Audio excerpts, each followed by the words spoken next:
সকাল সকাল বের হয়ে গেছে মহাস্থানে যাওয়ার উদ্দেশ্যে। আমরা মেইন গেটে গেছিলাম, ওখানে গেটটা বন্ধ রয়েছে। আচ্ছা সৌরভ, তোমার ফিলিংস কি? তুমি টিকিট ছাড়া যে মহাস্থানে ঢুকতেছো, উইদাউট টিকিটে আমরা এই পাশ দিয়ে ঢুকলাম। দেখা যাক ভিতরে প্রবেশ করতে পারি কিনা। কি অবস্থা বন্ধু, ক্যাঙ্কা আছো? বগুড়া সোইল, এসব বগুড়া সোইল। ফাইনালি আমরা টিকিট কেটে আমরা প্রবেশ করতে পারলাম। হ্যালো এভরিওয়ান, আসসালামু আলাইকুম। কেমন আছেন সবাই? আশা করি সবাই খুবই ভালো আছেন। বাই দ্য ওয়ে, অনেকদিন পরে আবারও চলে আসলাম নতুন একটা ভিডিও নিয়ে। শীতের সকালে কুয়াশা ঢাকা ওয়েদারের মধ্যে দিয়ে সিএনজিতে উঠে চলে যাচ্ছিলাম আমাদের গন্তব্যে। যাই হোক, আমি কোথায় যাইতেছি, আজকের ভিডিওর টপিক কি সেটা আপনারা ইন্ট্রোতে দেখেই বুঝে গেছে। তারপরেও আরেকবার বলে দেই, আমি যাইতেছি বগুড়ার মহাস্থান করে। বগুড়ায় আসছি অনেকদিনে হয়ে গেছে, কিন্তু মহাস্থানে এখন পর্যন্ত যাওয়া হয়নি। সেজন্য ভাবলাম একটা বগুড়ার মহাস্থান থেকে ঘুরে আসাই যাক, দেখা যাক ভিতরে কি আছে। তো মহাস্থান বাজারে এসে দেখতে পারলাম ভ্যানে করে করে এতগুলা কি যেন সাজায় নিয়ে যাইতেছে। এগুলারে কি বলে আপনারা যদি জেনে থাকেন অবশ্যই কমেন্ট সেকশনে জানাই দিয়ে যাবেন। এখন চলে আসছে মহাস্থানে। কি অবস্থা তোমার? শীতের মধ্যে শীতের মধ্যে উত্তরবঙ্গে কেউ আসিয়েন না মামা। মহাস্থান কি বন্ধ থাকে নাকি সবসময় খোলা থাকে? বন্ধ। টিকিট নিয়ে টিকিট কাটতে হয় না? এখন টিকিট পাওয়া যাবে নয়টার মধ্যে। এছাড়া প্রবেশ করার কোনো ওয়ে নাই? মানে ভিতরে যাওয়া যাবে নাকি তাই বলতেছিলাম। ওই পাশ দিয়ে মানে পিছন সাইড দিয়ে। যাই হোক, এখানে গেট খোলে কিন্তু মানে 9টা না বাজলেও হয়তো বা গেট খোলে না, টিকিট কেটে ঢুকতে হয়। এসছে গা মেইন গেট, আমাদের মহাস্থানের যে জাদুঘরের যে গেটটা, এটা হচ্ছে মেইন গেট। আর ভিতরে জিনিসপত্র গুলো দেখতে পাচ্ছেন, মহাস্থান জাদুঘর। ওই ওই পার দিয়ে বেরোয়া যাবে না, তো লোক আসলে তখন টিকিট টিকিট কাটতে হবে, তাই তো? কয় টাকা টিকিট জানেন? ব্যাপার না। যাই হোক, আমরা মেইন গেটে গেছিলাম, ওখানে গেটটা বন্ধ রয়েছে, মানে আমরা সকাল সকাল চলে আসছি তো, সেজন্য গেটটা বন্ধ। এখন আমরা একটু পিছন সাইড দিয়ে।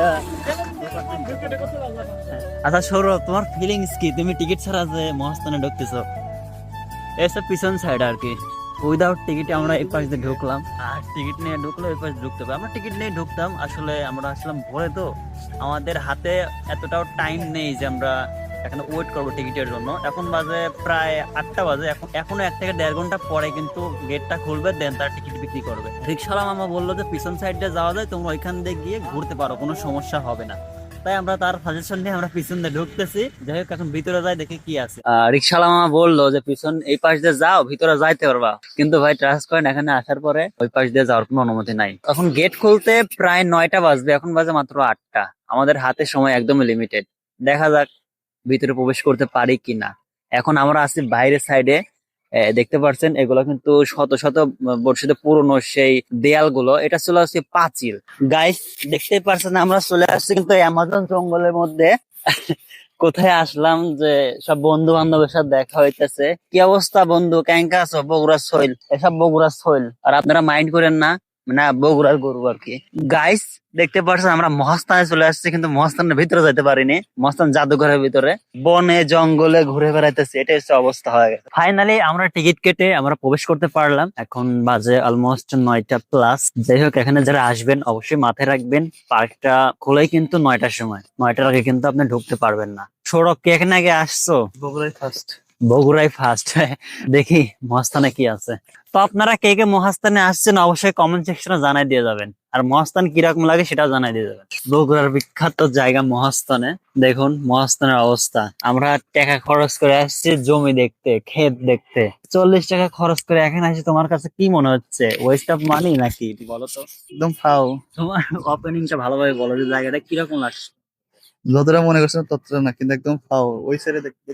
যাই হোক, 40 টাকা খরচ করে আমরা আসি এমন একটা জায়গায়, যেখানে এসে দেখতেছি ভাই মাঠ ঘাট আর অনেক কিছু, যেখানে চাষিরা সবাই ঘাস কাটতেছে, ঘাস মাথায় করে যাইতেছে। এখন দেখা যাক এই পাশে কি আছে। আপনাদের এখানে আসা উচিত হবে কি না আই ডোন্ট নো, এখানের এর ইতিহাস কি আমি সেটা ভালো করে জানি না। তবে হ্যাঁ, প্রাচীন কালের যে একটা স্মৃতি, সেগুলো দেখতে হলে আপনার মহাস্থানে আসতে হবে, জিনিসগুলো দেখতে পারবেন। এই আর কি। এ পাশে কিন্তু বিশাল বড় একটা বাগান রয়েছে, বাগান বলতে হয়তোবা আম গাছ আর কিছু গাছ আছে।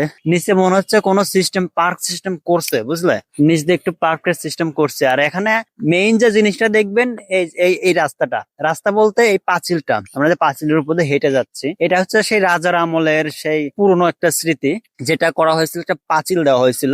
এই পাশে ছিল একটা সমুদ্র, মানে বিশাল বড় একটা সমুদ্র ছিল এই পাশে। এই জায়গাটার নাম হচ্ছে জাহাজ স্থল বন্দর। এখানে হয়তোবা জাহাজ এসে থামতো, সে কারণে হয়তোবা এটা জাহাজ স্থল বন্দর এই জায়গাটার নাম, মানে এই এরিয়াটার নাম। তো আপনার কাছে মহাস্থান জাদুঘর কিরকম লাগে অবশ্যই কমেন্ট সেকশনে জানিয়ে দিয়ে যাবেন। ভাই এটা পড়ে যাচ্ছেন আর আপনি কখনো আসছেন নাকি সেটাও জানিয়ে দিয়ে যাবেন। বেসিক্যালি মহাস্থান জাদুঘরে তেমন কিছু আছে কিনা আমার মনে হচ্ছে না। আমি তো সকালে দেখে আসছিলাম, তেমন কিছু দেখতে পারলাম না। এই পাশে নাকি আরেকটা জাদুঘর রয়েছে, এখানে তো ঢুকতেই পারলাম না। আদিম যুগে যে জিনিসগুলো ইউজ করা হয়তো সেগুলো আর কি জাদুঘর আকারে সংরক্ষণ করা হয়েছে। এখানে বেসিক্যালি তারাই আসে যারা দূর দূরান্ত থেকে পিকনিকে আসে, স্কুল কলেজ থেকে মাদ্রাসা থেকে যারা পিকনিক করতে আসে, তারা এখানে আর কি ঘুরতে আসে। তো দেখানোর মতো তেমন কিছু পাইলাম না যে এটা সুন্দর করে দেখাবো। আমার কাছে এটা হাস্যকর লাগছে যে টাকা পয়সা খরচ করে মানুষ কি কারণে এই পার্কে আসবে, কোন জিনিসটা দেখবে। ভাই আমাদের যশোর পৌর পার্ক আছে একটা, যশোর নতুন যে পার্কটা হয়েছে ভৈরব পার্ক, এই পার্ক গুলো দেখেন একদম টোটালি ফ্রি, কোনো টাকা লাগে না। ওখানে অনেক কিছু আছে, অনেক কিছু। যাই হোক, আমি একজন মানুষ, আমার ভুল হইতেই পারে, পার্সোনাল অপিনিয়ন যেটা সেটা জাস্ট আপনাদের সাথে আমি শেয়ার করলাম। আপনারা চাইলে এখানে আসতে পারেন, এসে ঘুরে যেতে পারেন, দেখে যেতে পারেন। আর এখানে আশা করি একটু ভালো কিছু আছে, কিন্তু ওখানে যাইতে পারলাম না। যাই হোক, আজকের ভিডিওটা এখানে ক্লোজ করতেছি। আর আপনারা যারা মহাস্থানে আসতে চান তারা কিভাবে আসবেন সেটা যদি আমি একটু বলে দেই। আপনাদের প্রথমে আসতে হবে বগুড়ায়, বগুড়া 7 মাথা থেকে হোক বা বগুড়া 4 মাথা থেকে হোক, যেখান থেকে হোক, হোয়াট এভার, আপনার ওইখান থেকে গাড়িতে উঠে আসতে হবে মহাস্থান। ওখানে দেখবেন বিভিন্ন auto rickshaw, CNG. Auto rickshaw বলতে আপনার সিএনজি তে আসাই বেটার হবে শহর থেকে, মানে 7 মাথা মোড় থেকে হোক বা 4 মাথা মোড় থেকে, এটা অনেকটাই দূরে। 7 মাথা থেকে কিংবা 4 মাথা থেকে আপনার সিএনজি ভাড়া নেবে 20 থেকে 30 টাকা পার পার্সন, আর এইখান থেকে 10 থেকে 20 টাকা পার পার্সন। এখানে চলে আসতে পারবেন মহাস্থানগড়। যাই হোক, আজকের ভিডিওটা এখানে ক্লোজ করতেছি। ভিডিওটা আর বেশি লেন্দি করবো না, ইনশাল্লাহ বগুড়ায় আছে, দেখা যাক আর কোথায় যাওয়া যায়। আজকের ভিডিওটা এখানে শেষ করতেছি। সবাই ভালো থাকবেন, আল্লাহ হাফেজ, আসসালামু আলাইকুম, এন্ড লাস্ট, পিস।